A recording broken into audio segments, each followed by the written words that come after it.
Ladies and gentlemen, good day and welcome to the Coromandel International Limited Q1 FY23 earnings conference call hosted by PhillipCapital India Private Limited. As a reminder, all participant lines will be in the listen-only mode and there will be an opportunity for you to ask questions after the presentation concludes. Should you need assistance during the conference call, please signal an operator by pressing star then 0 on your touch-tone phone. Please note that this conference is being recorded. I now hand the conference over to Mr. Harmish Desai from PhillipCapital India Private Limited. Thank you and over to you, sir. Thank you, Michelle. Good afternoon and welcome to the first quarter FY23 earnings call of Coromandel International Limited hosted by PhillipCapital. From the management, we have Mr. Sameer Goel, Managing Director, Ms. Jayashree Satagopan, CFO, Mr. Mayur Gangwal, GM Finance. I would like to thank the management for giving us the opportunity to host this call. We will begin the call with opening remarks from the management, post which we will have a Q&A session. Thank you and over to you, sir. Yeah, good afternoon everyone. Am I audible enough? Okay, good afternoon everyone and thanks Amish for organizing the conference call. I'll first give an overview of the business environment experienced during the quarter, followed by company's performance, and then we'll have the Q&A. Firstly, to touch upon the global economy. The global economy, as all of us know, is experiencing a slowdown. The 2022 growth estimated lower to 2.9%. Last year it was 5.7%, a bit on top of a COVID season. One of the reasons has been the tightening of monetary policy, including interest rate hikes, and the strengthening of dollars against major currencies have resulted in rising inflationary pressure across economies. Further, there has been impact of the protectionist policies by some of the countries, causing supply chain disruption.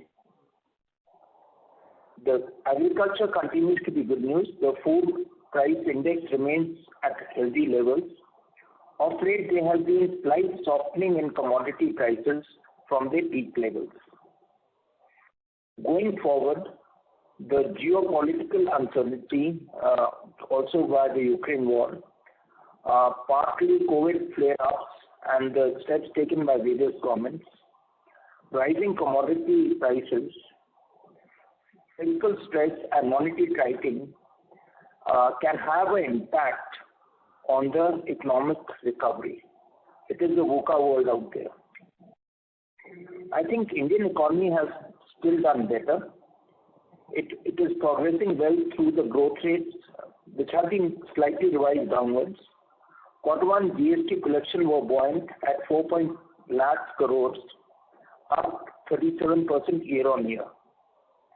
India started its vaccination program from Jan 2021 and has now administered more than 2 billion COVID vaccinations.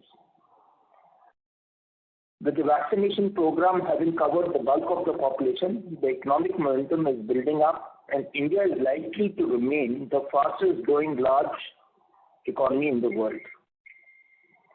Major headwinds are around rupee depreciation, inflation around 7%, and of course the energy prices, which needs to be closely watched. Coming now to Indian agriculture. As all of us know, the southwest monsoon is progressing well and is currently at 111% of the long period averages. There was an initial shortfall and erratic rains in the month of June, which has actually impacted the sowing season and it got pushed outwards. However, there was a very strong recovery made in the month of July, especially in the markets in which we operate. The reservoir levels currently stand at 155% of long period average. Last year, it was around 143%. One good news on the agriculture front is, and India is feeding the world, is the agriculture exports is up by 18%, signaling resilience of the Indian agriculture. The crop sowing as of 15th of July remains more or less at the last year levels, with gains in pulses, coarse cereals, oilseeds, and cotton. However, there is a shortfall or a delay in planting of rice, which is the main crop for Kharif. During the quarter, MSP of Kharif 2023 was announced, which had an increase of 5%. Currently, agriculture commodity prices across board remains favorable and are operating above the MSP levels, partly also got to do with the demand even coming from the export markets. There has been an increased thrust on the agtech side, with industry and government working together to promote dissemination of technology in agriculture. These are areas like drones, mechanization, new tech fertilizer like nano, slow and coated release fertilizer, and organic fertilizer, including SSP, is being promoted by the government. With the signs are we will have a fourth consecutive years of good monsoons, and with that, agriculture continues to be a sweet spot in the Indian economy, especially in the markets in which we operate.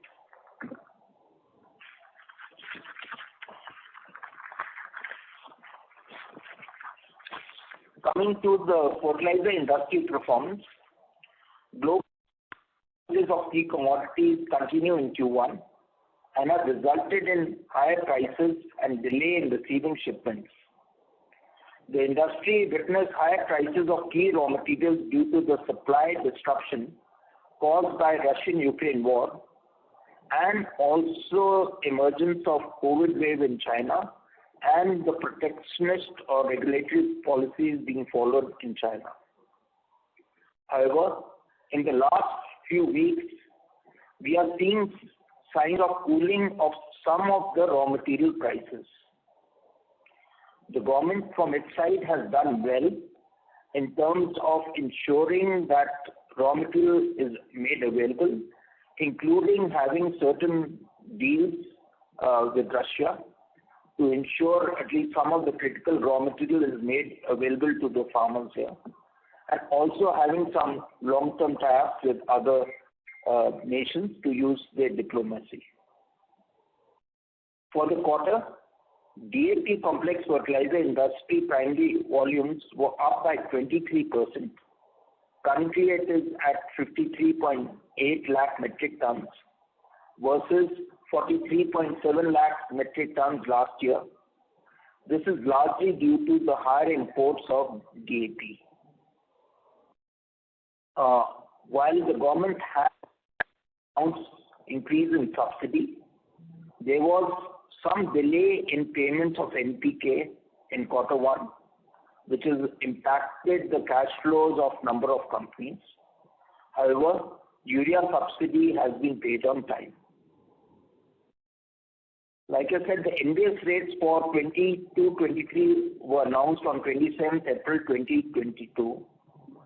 Subsidy approved by the cabinet for NBS Kharif season 2022, which is the period up to 30/9/2022, will be around rupees 60,939 crores, including the support given to SSP through freight subsidy and additional support for indigenous manufacturing and imports of DAP. This is quite unprecedented.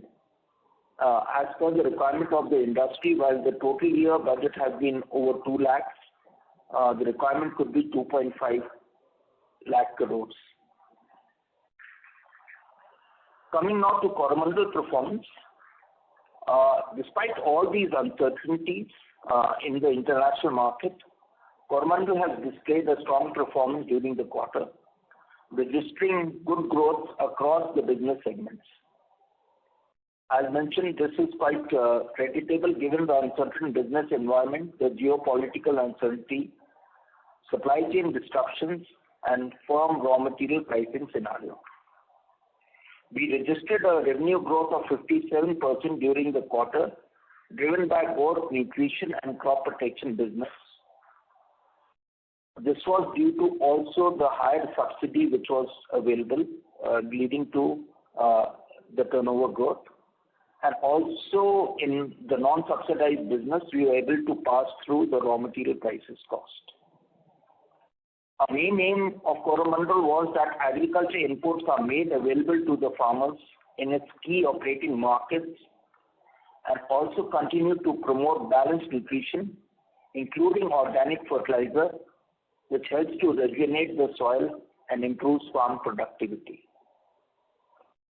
Coming to segmentation performance, company nutritional segment. The nutrition and allied business segment revenue increased by 66% during the quarter. Company thrust to provide specialty fertilizer and greener solution to farmers has gained momentum in the market and have registered a very good growth in both our specialty nutrition and organic products.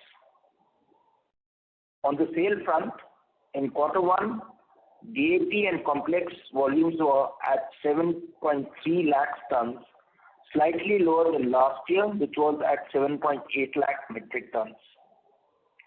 Manufactured DAP and complex volume were lower by 10% during the quarter, since we had deferred some of the sales to quarter two, mainly to be in sync with the delayed in sowing season due to the delay in monsoons in the month of June.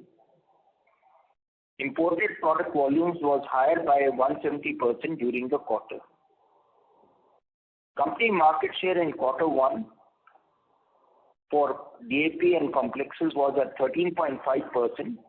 Previously, it was at 17.8%. Mainly got to do with the fact that the season has got delayed in our market. The lower market share also was due to the industrial growth in DAP. In the NPK or complex segment, our market share improved from 27% to 28%. Our single super phosphate quarter one sales was 1.6 lakh metric tons versus 1.86 lakh metric tons last year. Our primary market share was slightly down at 11.9% from 14.3% last year for the same quarter. We had some availability and production issues of the rock during the quarter one.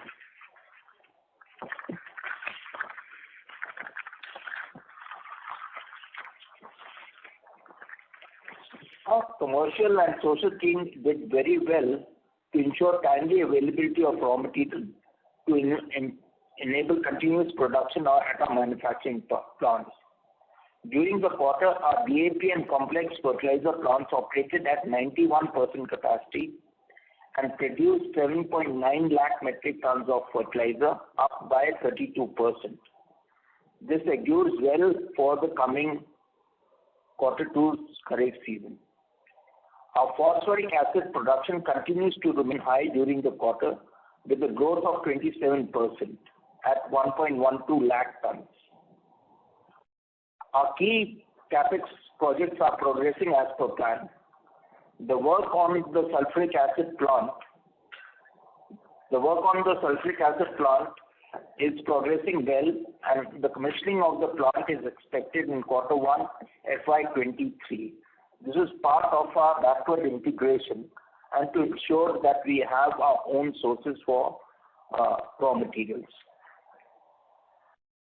Given the high demand for SSP, the company has enhanced SSP facilities, and we are very happy to say that we have restated the Hospet plant in Karnataka and also the plant which was mothballed in Pali in Western Maharashtra. We have also taken up production of Kothari plant in Ennore, and 10,000 metric tons was produced during quarter one. The merger of CHQM into Coromandel has been completed during this quarter. With this, the business of CHQM has been fully integrated with our specialty nutrition business, and we are looking forward to building up both capacity and also having a common warehousing. Our technology team is working on new tech products like customized fertilizer, nano, to enhance the productivity of nutrients. We are expanding our network of nutri-clinics, which are supporting the business in promoting balanced nutrition and market development initiatives. For our specialized nutrition business, we have conducted drone trials for spraying application, and the results have been very positive. Coming now to the crop protection side, our crop protection business registered a modest growth of 5% in revenue for the quarter, with good growth coming in from the domestic market segment. There was some tightening we had faced in the export markets. The increase in raw material costs and a lag in cost and pricing has impacted slightly the margins during the quarter. We are very happy to announce that 4 new combination products have been launched in the quarter. 3 of these are insecticide and 1 is a fungicide. This is strengthening the company's portfolio towards newer and safer chemistry. The initial response has been very encouraging. The business has built a rich product pipeline backed with strong R&D capabilities and is partnering with global innovators to further strengthen its product offering. On the manufacturing plants side, CPC plants, particularly those operated at 60% during the quarter compared to 79% last year. We were utilizing some of the products which were produced in Q1 of last year. Work has been set up for building a new multi-product plant for manufacturing of fungicide at Ankleshwar during this quarter. Like in our specialty nutrition, the company has successfully conducted growing spraying activities in the farmer fields with crop protection products and have finalized 10 products for regulatory trials. Our rural retailers network did extremely well during the quarter with focus on non-traditional crops and providing all-round agriculture solutions, including products, farm advisory and mechanization service. Business has improved its operational efficiency and has leveraged technology to reach out to the farmers. We are very happy that, with the help of technology and better negotiations, our retail business has a negative working capital. Coromandel continues to invest and strategically. During the quarter, we invested in a rock mine in Senegal, which is Baobab Mining, BMCC. This will help to diversify our rock sourcing and strengthen our backward linkage. These mines can meet 1/3 of Coromandel phosphatic rock requirements. We have also started investing in agtech startups. The first one was EcoZane, which provides renewable energy-based technological-led solutions for agriculture. They have installed more than 50,000 irrigation pumps and 350 solar cold rooms till date in India and abroad.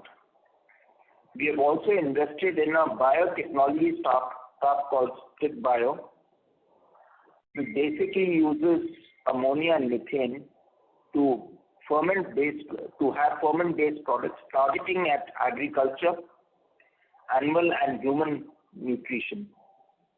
And they have developed and ready to market several biostimulant products.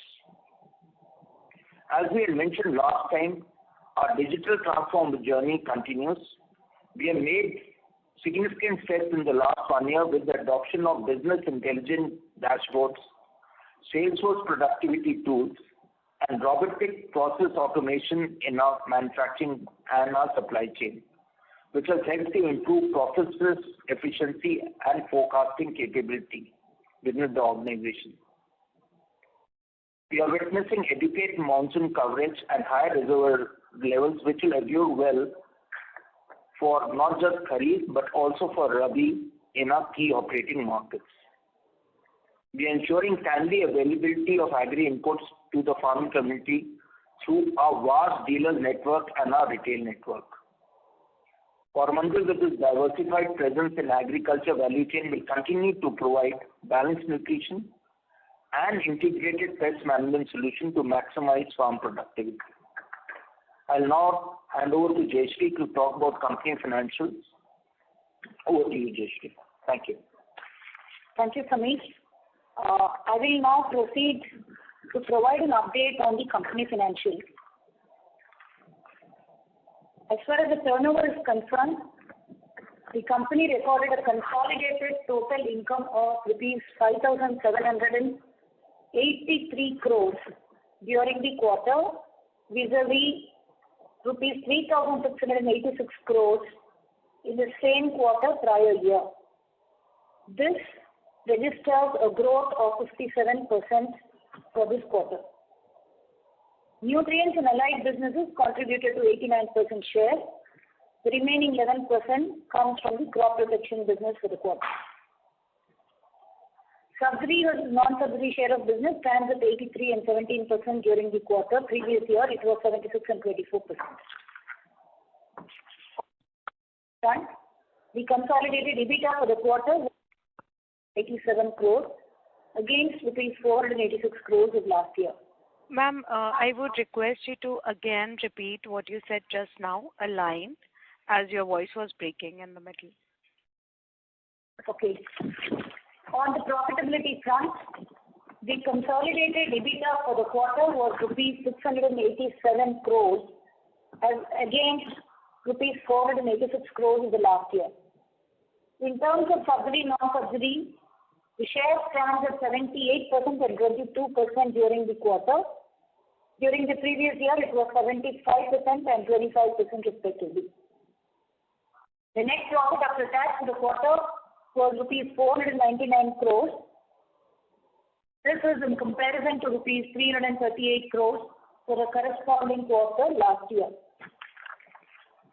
As regards subsidy, during the first quarter, the company received rupees 136 crores towards subsidy receipts. The comparative figures of last year were rupees 493 crores.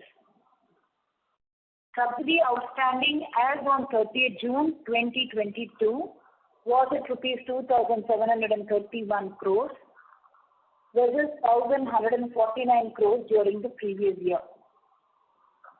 During the quarter, the company earned net interest income. This income excludes the Ind AS adjustments of rupees 22 crores vis-a-vis the interest income of rupees 12 crores in the same quarter last year. The company has maintained its surplus funds in board approved securities, and these have been earmarked for specific growth related investments, both organic and inorganic. The short company has been to primarily fund the working capital requirements. On the foreign exchange front, as we have all seen, the rupee remained volatile and was in a very broad range of 75.95 to 78.96 to a dollar. Coromandel continues to follow a conservative approach in line with the hedging policy that has been approved by the board, and the forex exposures have been covered and the portfolio managed well. The company has got a reaffirmation of the credit rating from CRISIL at AA+ during the quarter. We thank you all for your interest in Coromandel and joining us in our call today. We can now open the session for question and answer. Thank you very much. We will now begin the question and answer session. Anyone who wishes to ask a question may press star and 1 on their touch-tone phone. If you wish to remove yourself from the question queue, you may press star and 2. Participants are requested to use handsets while asking a question. Ladies and gentlemen, we will wait for a moment while the question queue assembles.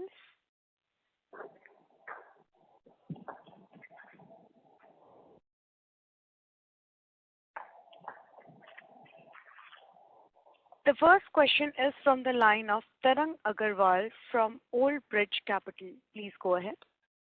Hello, good afternoon, and congratulations for a strong set of results. Three questions from me. One, would it be fair to presume that a material amount of your profitability this quarter could be attributed to your phosphate asset integration and your sourcing of rock phosphates? Continue your questions. Okay. The second is, if I can get a broad split of the inventory as on 30th June 2022 between finished goods and rock, and the last, what would be the inventory that may have been dispatched before the year end and which was probably in channel at the end of April?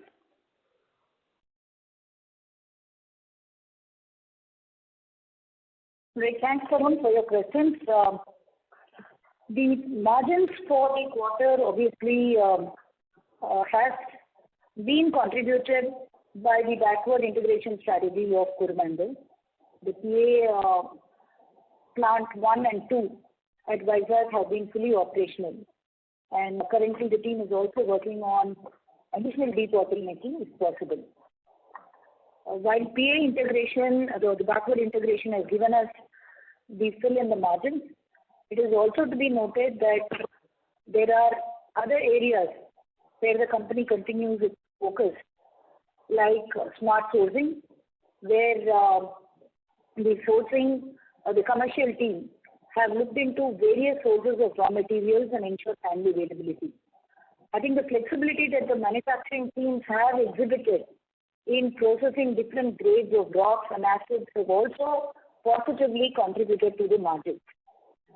This is as far as fertilizers is concerned. While we covered a portion on the manufacturing and the commercial capabilities of the company, equally we have seen that the logistics and the supply chain team over the last couple of years on reducing the freight-related costs. You would see that despite the increase in the freight rates that we are seeing globally, we've been able to sort of manage it quite well. So it's a combination of all these, including tightening up on the fixed costs. All of those have sort of helped in quarter one. We are also aided by good performance by non-subsidy business, specialty nutrition, which continues to do very well, organic, and also crop protection. So all this is adding to the profitability of the company. Yeah, thanks, Sunil.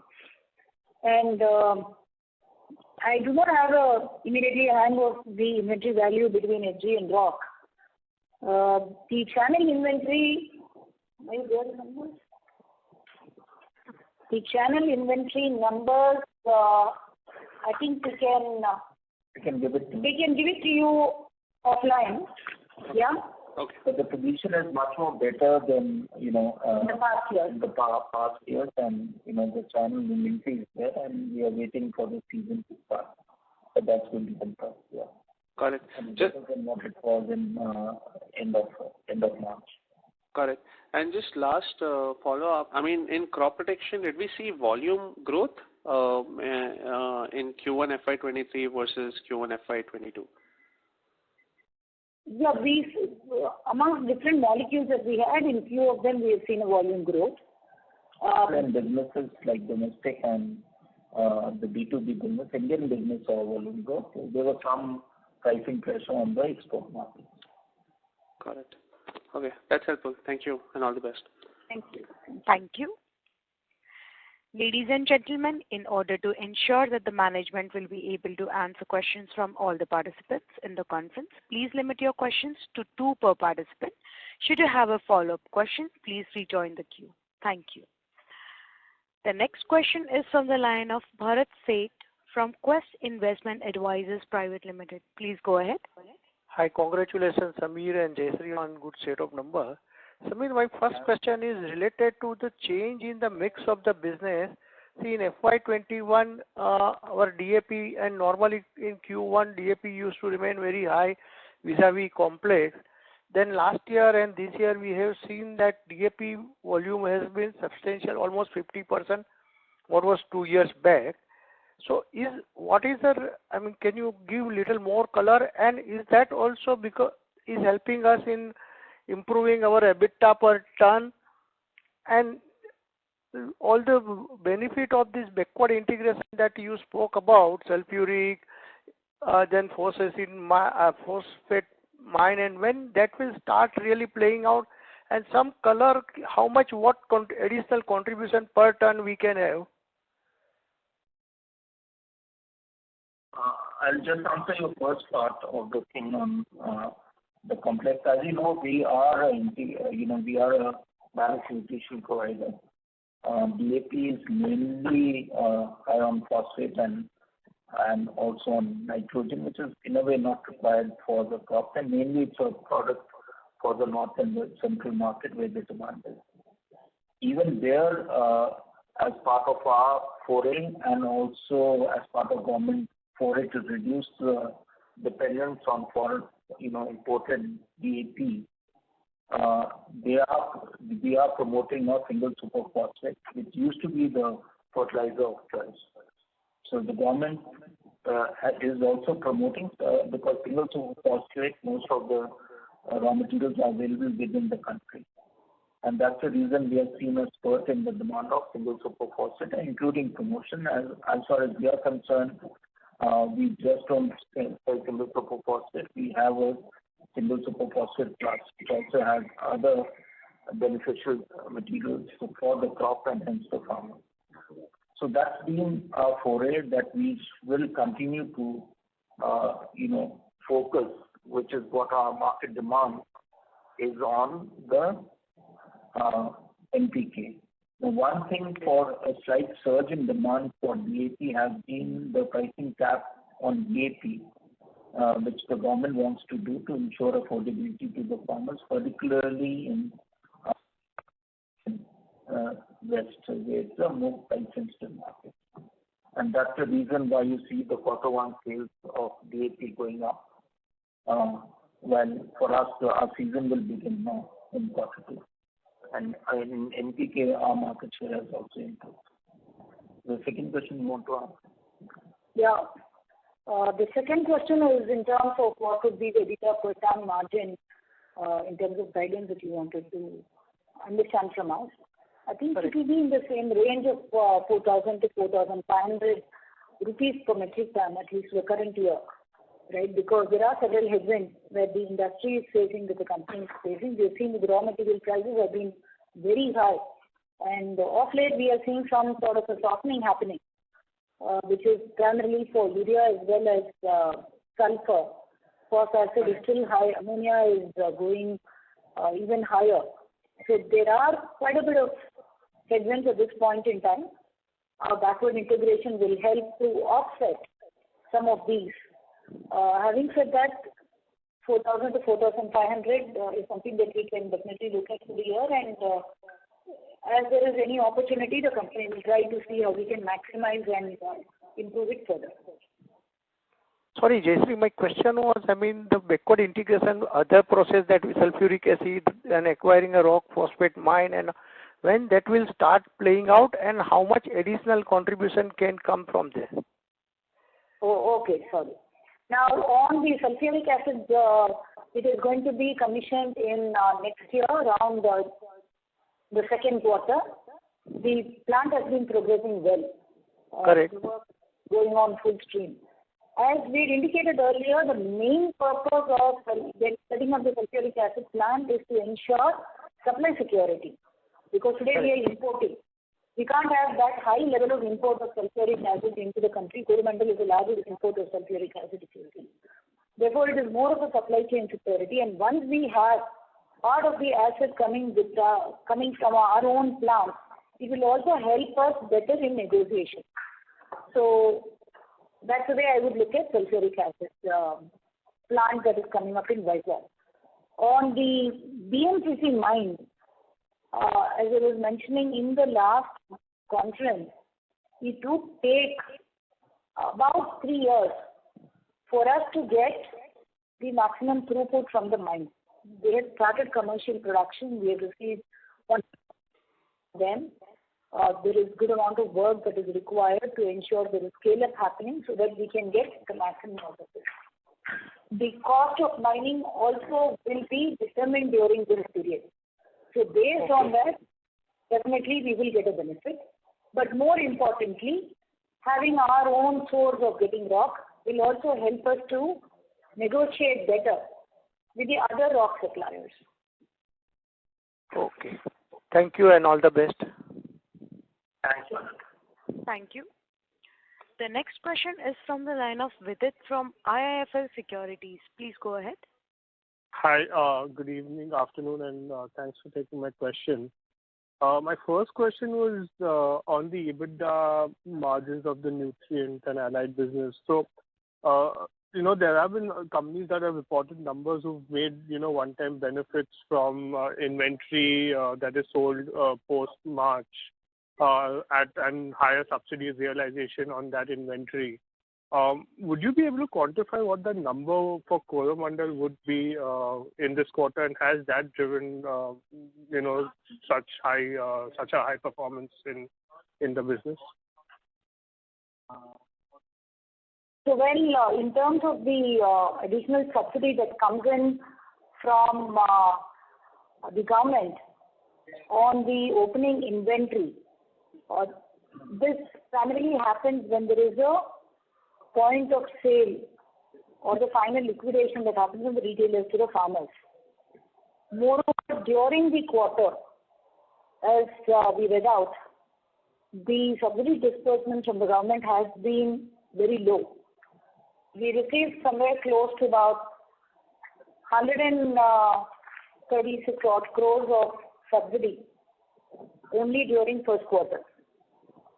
And the revenue recognition principles is primarily based on when the sales happen, right? So the sales for all of this has happened last year. The subsidy is recognized based on last year's rate. As and when the cost acknowledgement happens, and more importantly, the subsidy receipts are received from the government, then there could be a benefit that will come on account of the channel inventory. Okay. Partly it has come, partly it will come in Q2 if I were to respond to you. Okay, understood. And this new MPP plant for which work has begun at Ankleshwar, what is the expected capex? So, and can you just shed some light on over what period and what the revenue potential could possibly be? So what we are doing in Ankleshwar is we are also repurposing some of our existing plants. And this multi-purpose plant for 3 fungicides would be operational from the fourth quarter of this financial year. And for this year, we are expecting between 20 to 40 crores of technical sales from this multi-purpose plant. The capex is around 25 crores at this point in time. Okay, fine. And this is for this year itself, and are you expanding further in 24 as well? FY24, 24? Yeah, I've given you the revenue numbers for this year. Okay. As we go along, full year basis, the numbers are expected to be higher. And there is also opportunity to formulate and sell in the domestic market.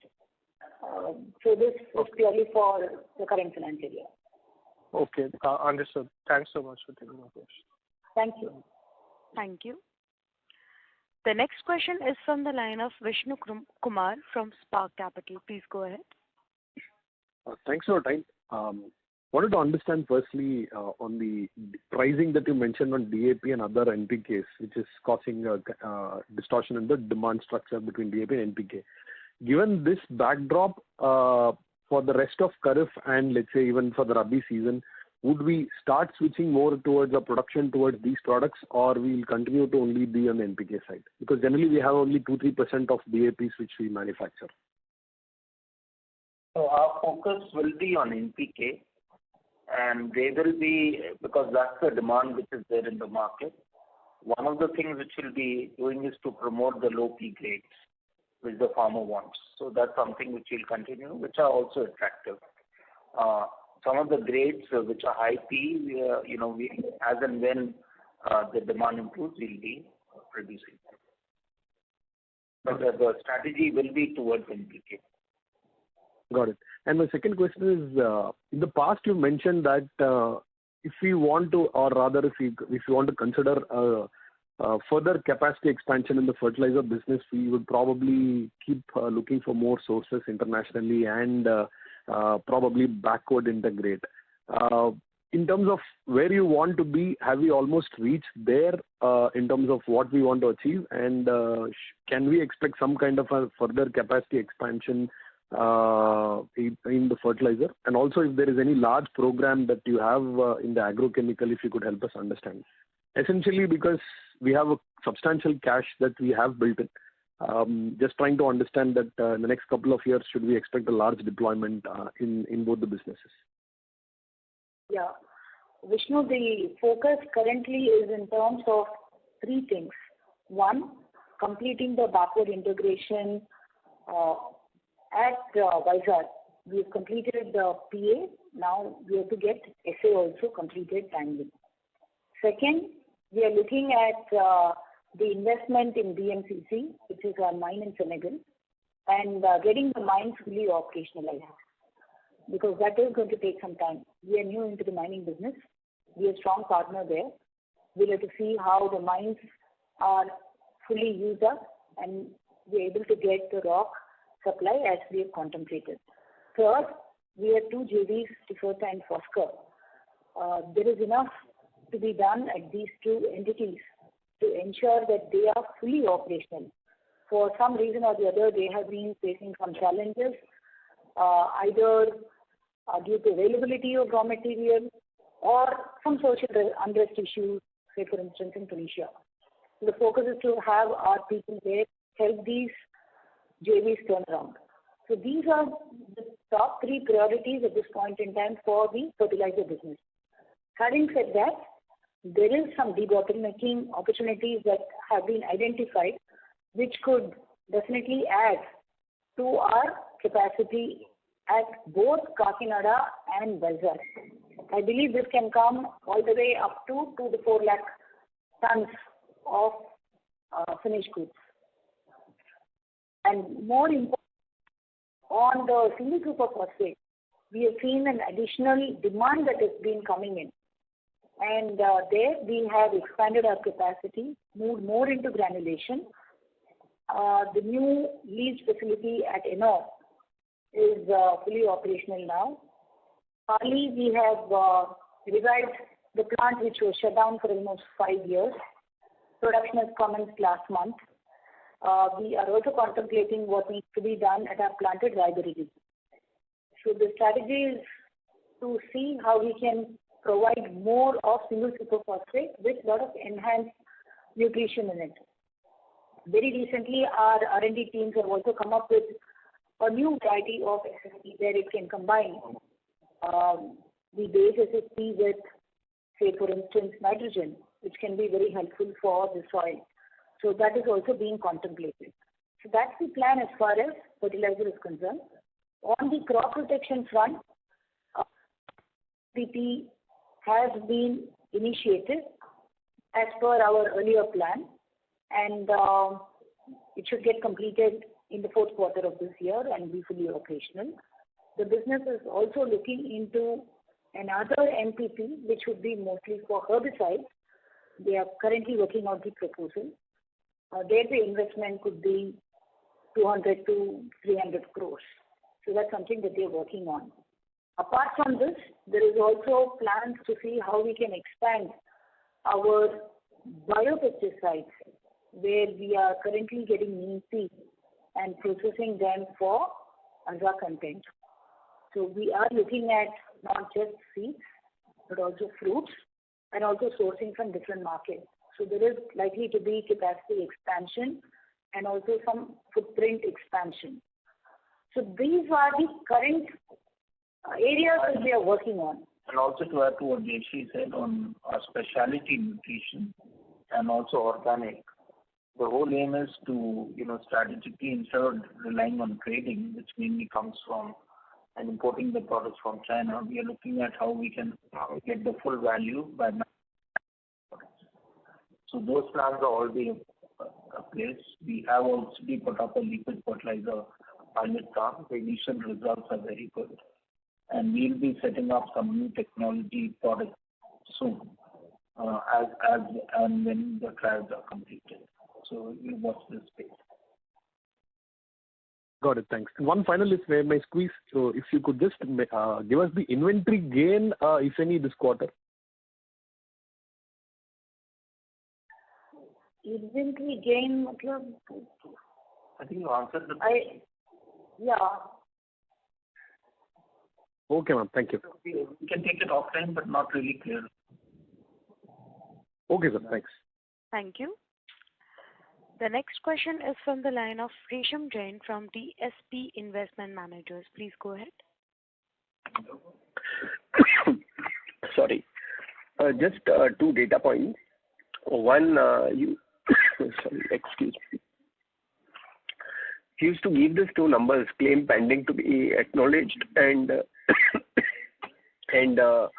acknowledged but pending claims. Just these 2 data points. Acknowledged and pending claims. We couldn't get the yes, ma'am. I hope you're well. Sorry. Sorry. Yeah, so just 2 data points. One is claims pending to be acknowledged, and another is acknowledged but pending to be received. This is on the subsidy side? Yes, subsidy side. Okay, our channel stock as of the subsidy receivable in the channel stock end of June was around 2,000 crores. Because this is yet to be acknowledged. Okay? And then on the claims that we have made and pending with the government is about very close to 1,500, 1,600 crores. Okay. And also, ma'am, on the capex side, what is the total planned capex for this year, FY23? FY23, we are expecting close to about 800 to 900 crores. Okay. And is it possible to give a breakup between fertilizer and others?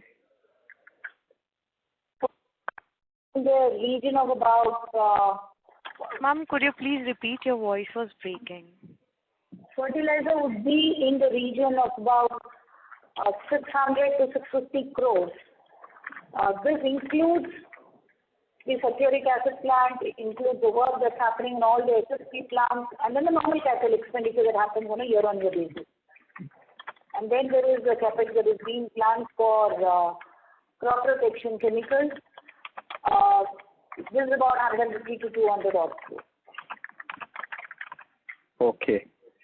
And as the other participant also was asking on the new capacity addition on the fertilizer space itself, because what we are seeing since last 2-3 years, maybe 4 years, is the amount of cash generation versus the amount being deployed in the business. And there has been a continuous cash generation, which is in a way impacting our return ratios.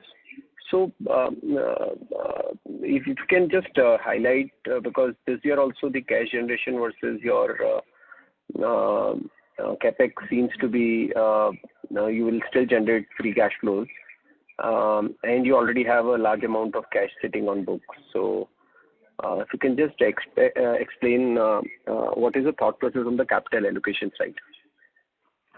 Yeah, Resham, as I was responding to Vishnu Kumar, the current thought process is to strengthen what we have. And until we have further sources for our fertilizer bulk business, I don't think it would make good economic sense to add capacity.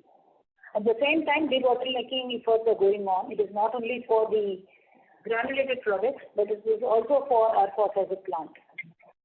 As I mentioned, that could release about 2 to 4 lakh tons of additional capacity. That is what is on the anvil at this point in time. Having said that, the future for fertilizer is also going to be in more novel products. It could be liquid fertilizer, for instance, or nano fertilizers or coated fertilizers. That is where our R&D team is currently focusing on. Last year, we had set up a liquid fertilizer plant on a small scale, and we have had a couple of products that have been introduced out of it.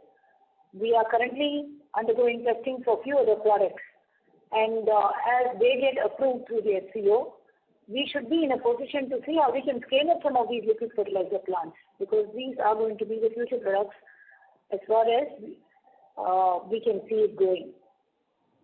Having said that, on the crop protection, there are plans to set up a couple more NPPs, and as we alluded in the past, we are also actively looking for any inorganic opportunities which would be complement to our business. We have evaluated a couple of them. Doesn't look very interesting. We are looking for opportunities in the bio space, not necessarily in biopesticides, but overall as a bioproduct portfolio.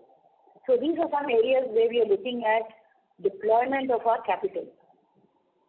As we mentioned in the past, from a capital allocation, there would be a bias for our growth engines, which would be the non-subsidy businesses, mainly crop protection, bio, specialty nutrients.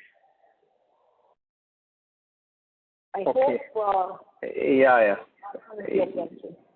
Yeah. Thank you. Thank you. Thank you. The next question is from the line of Abhijit Akela from Kotak Securities. Please go ahead. Yeah. Good afternoon, Sameerji. Good afternoon, ma'am. Thanks for taking my questions. Just a couple. One was hoping to hear your thoughts on the prospects of these nano products that are now hitting the markets. You alluded to it a brief while ago. The government seems to have very big plans for nano urea. They're talking about potentially using it to replace 20 million tons of, manufactured urea in India. Do you see these products getting, a very large scale of adoption from the farming community, not just in urea, but possibly even in DAP? And is this an opportunity, or could it also be a threat for established large companies? So I think a very good question, Abhijit. It's early days for nano, and particularly what has been introduced in the market. Obviously, the trials are going on. It also requires concept selling to the farmers. On our side, we have developed our own, through our R&D network, research and development network, we have developed our own nano DAP. And this is as part of the registration process we have given to the government. Now it's getting evaluated there. The results which we have done in the universities and all look promising, particularly in areas where, where there's extensive use and irrational use of both urea and phosphates and such. We do not see this as any threat. This is not just nano, like Jayesh was alluding to. We are looking at coated fertilizers. We are looking at slow release fertilizers, which we have already done successfully in our specialty business. The whole idea is to have more crop per gram or more crop per drop. And this is what our liquid fertilizer is also doing. Now, quite frankly, and we have a full agronomist team which works with the farmers. The way it looks like is, the farmers think it's only bulk fertilizer and mainly given through, and I'll come to the applicator separately, but mainly given through the roots, which helps the plant. We have seen with our products, and especially with the new products that you're launching, that when you do a foliar spray, and I'm a practicing farmer myself, the absorption is almost as compared to given in the roots, it's as much as 70 to 80%. For example, just a case of point is in zinc, we used to give what is called zinc sulfate to the soil as a micronutrient. And there the absorption, which is widely used in the industry, the absorption is only 5%. While our Novozen and our products, the absorption when we give it with foliar application is almost to 70 to 80. And that's what Jayshree was alluding to, is the new generation products which will help us to get the next level of green revolution. And this includes, of course, integrated farmer practice. But what it requires is to change the concept of how the farmers look at things. And here we are also working on application technology. And that's why we mentioned in our thing that we are looking at how we can use drone for spraying, both our crop protection and also our specialty nutrition, and the trials have been quite successful. We are going to scale it up and get into looking at even investments on that count. With our Myanmar products where we use rice transplanters, we are developing coated fertilizers which are biodegradable, so that they can be grown, they can go into the rice transplanter, which is the application material right next to the roots. And again, the absorption is very, very high. So that is something which the Indian agriculture or fertilizer has to move. And like I said, is that we have the largest range of grades. We have now got grades which is crop wise, because it's like any human nutrition.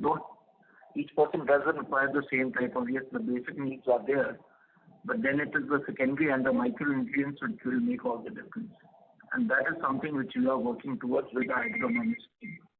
I mean, recently we are going to even get into urban gardening. Specialized grades have been developed into that. And we have grades now which are crop-wise to help to get better productivity from crops. So I hope that answers your question. We can also take it offline. Sure. No, that's very helpful. Thank you so much, Samij. And the other... Sorry, can I just finish? Yeah, thank you so much. The other one was just with regard to the investments in the couple of startups that we have made. I was just hoping to hear your thoughts on, the opportunities you see for these, fledgling companies and what excites you about their prospects. Thanks. Right. So the way we have done it is we have set up an investment arm called Dare Investment to basically look at startups, because it requires a totally different evaluation. We are very pleased to invest in two such startup companies. This is the beginning. One of the companies, which is EcoSync, is into energy, better energy providing, and even use of what is called alternate, or because they basically use solar energy. And they have what is called, which is actually available in the market here, developed what is called solar power cooling systems, which are highly transportable, and they are both in India and can be exported also. Very low cost solution for the farmers, but technologically superior. Now this will definitely help in post harvest, which you are seeing. And we are already looking at, putting these up in our retail network to help the farmers, especially those who have perishable crops or even into flowers and other things. At the same time, there's an opportunity for these to be used in our neem collection, which we do from the forest, so that the shelf life of the product by the time it reaches the plant is maintained. So what's the space? These are technologically superior products. Same thing is this thing with Spring Bio, which are into fermentation technology, which is what we do with the bio products. And the good thing is they use ammonia and also methane to produce products for agriculture, but also for human and animal consumption. And some of these products are very superior. They have international tie-ups also. So definitely on the agri space, we are looking at how we can partner with them to help them to market their products. So what's the space? There will be few more which will be doing soon. Thank you so much. Wish you all the best. Thank you. Thank you. The next question is from the line of Ankur Periwal from Axis Capital. Please go ahead. Yeah, hi. Thank you, sir, and thanks for the opportunity. First question on the crop protection side. So you did mention that, slightly lower realization on the export front, pulling down the overall revenue growth here. If you can broadly highlight what could be the domestic growth? Where I'm coming from is, we had done a good amount of, new product launches, both contribution as well as in licensed, as well expanded the distribution network. So is it just a quarterly phenomenon and probably, because of the delayed rains, or, how should one look at it? All right, Ankur, as far as the exports is concerned, there were some pricing pressures on Mancozeb. So what we have done is two things. We said we will not be reducing our margins and selling in some markets. So that has led to a reduction in our volume in export markets. Having said that, the domestic B2B has been robust, and more importantly, the formulation. The new products that we have been introducing in the last couple of years have actually helped gain a good amount of momentum in the domestic market. This year also 4 new products have been launched, and that is actually helping us in achieving the volumes in the domestic market. The first quarter, the new product introductions have happened only in June. We expect a good traction for it in the coming next season. So that should help pull up the volume growth for domestic formulation. Sure, ma'am. So from a full year perspective, our earlier thoughts of maybe a high teen sort of a growth here, is that thought intact despite this, slightly slower? Yeah, that is intact. That's intact. I should also tell you that as we have seen pressures in Mancozeb pricing, this also happened because there was a steep cost increase that happened for the raw materials, especially CS2 and EDA. We are seeing those prices cooling. The team has proactively worked with the customers globally, and they've taken some pricing actions in the market. So all of this should help as we go along. The new technical plants that are going to come up in Ankleshwar should also contribute additionally to the revenues during the year. And our estimates in terms of high teen growth holds good for CPC. I don't see a challenge there. One of the things we are leveraging is also now is to leverage our distribution network in fertilizer and in specialty nutrition to gain further traction for the crop protection business, especially in the domestic market. Sure. And which is where we are sort of, guiding a strong growth there, aided by the distribution network. Absolutely. At the same time, we have placed people in the markets in export markets, and they are developing customers and also crop price solutions for those markets, so that we reduce our dependence on being traded and own the brands also. It takes some time, but that's something which is there, so that we are not dependent on customers who then can switch, but create our own brands in the export markets. Sure, sir.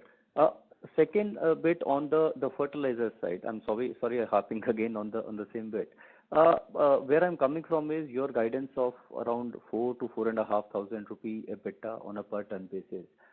So two questions there. One, as I understand in the initial comments, we did highlight, the first and second plant full benefit coming in this quarter on the phosphate acid side, as well as some sourcing-led benefits which were in this quarter.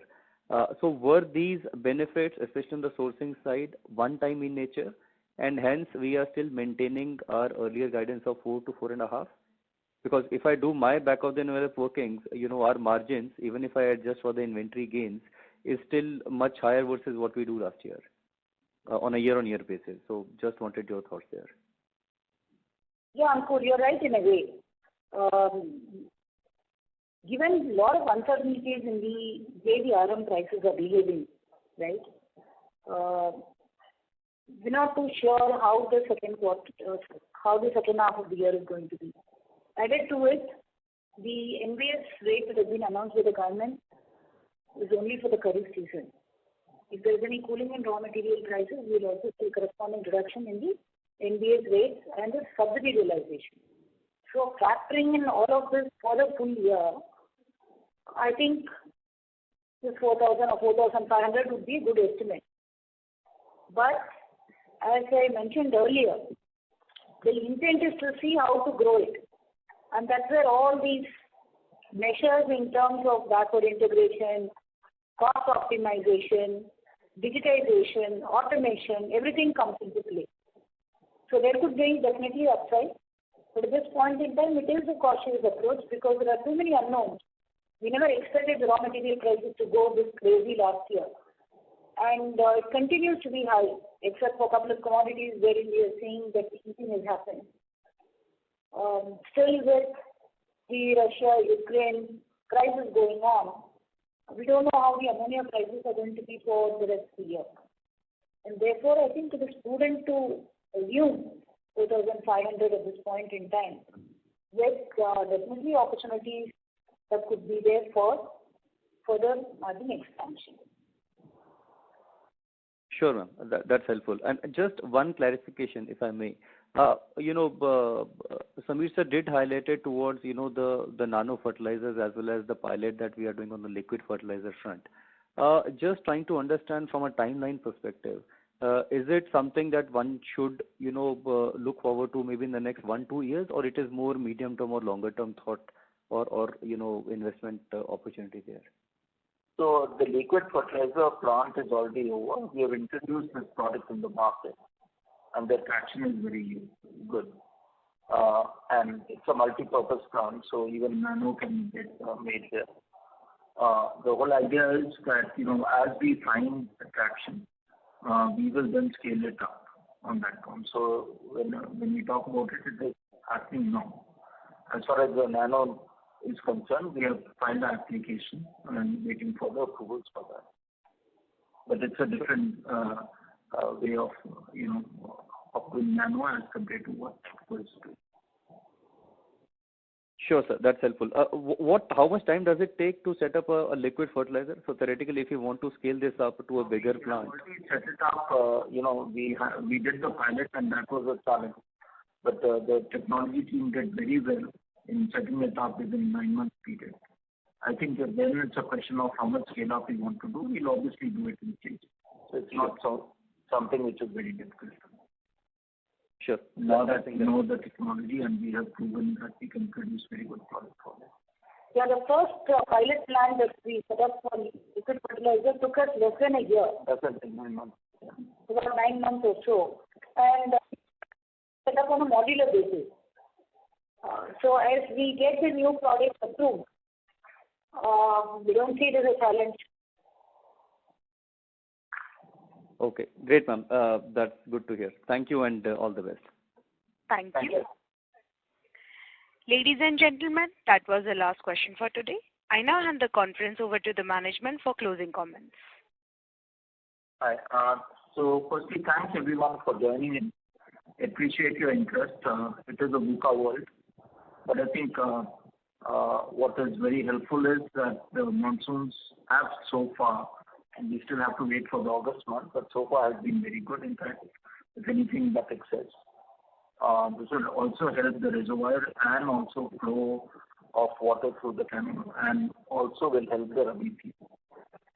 I think Coromandel with the government is meeting the requirement firstly of the country to make fertilizer and agri input products available to the farmers in the crisis which is happening, got to do with the war which is there. And there our procurement and our manufacturing team have done exceedingly well to make availability, which is the key to the farmers. The good thing is with our diverse portfolio and also with crop-specific products, we are able to then manage on how to meet the demand and the needs of the farmers to promote balanced nutrition. And the investment that we have done in backward integration, like we see, is paying dividends to that extent, so that we are not dependent. And overall, I would like to compliment everyone, in a crisis like we are globally. I think India and the government across, whether it's the center or the states, have done exceedingly well not to have the type of food crisis which our neighbors are witnessing. So just compliment to everyone. I think as Indians, we should feel very proud of it. It's our 75th year of independence. All the very best. Thank you. Thank you. On behalf of Phillip Capital India Private Limited, that concludes this conference. Thank you for joining us, and you may now disconnect your line.